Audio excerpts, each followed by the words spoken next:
दिल्ली के जंतर मंतर पर शरद पवार की मौजूदगी और प्रधानमंत्री नरेंद्र मोदी से उनकी मुलाकात को लेकर सियासत तेज हो गई है।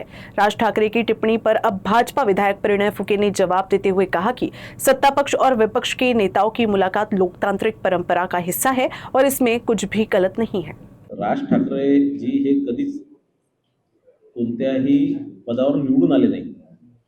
त्यांच्या पक्षाचंही कोणीही आतापर्यंत खासदार आमदार सोडा नगरसेवक निवडून आले नाही आणि म्हणून त्यांना या ज्या विधिमंडळ किंवा पार्लमेंटचं जे कामकाज असतं हे सगळ्या पक्षांचं मिळून ते कामकाज असतं। कोणत्या सत्ता पक्षाचं नुसतं कामकाज ते नसतं। ते कामकाज करण्याची जबाबदारी, सगळे बिलं पास करण्याची जबाबदारी, सगळे आयुध वापरण्याची जबाबदारी हे सगळ्या दोन्ही पक्षांचं सामूहिक जबाबदारी असते आणि म्हणून ती सामूहिक जबाबदारी पार करताना एका दुसऱ्यांची भेट घेण्याची आवश्यकता असते। चर्चा अनेक विषयांवर चर्चा करण्याची आवश्यकता असते आणि म्हणूनच पवार साहेब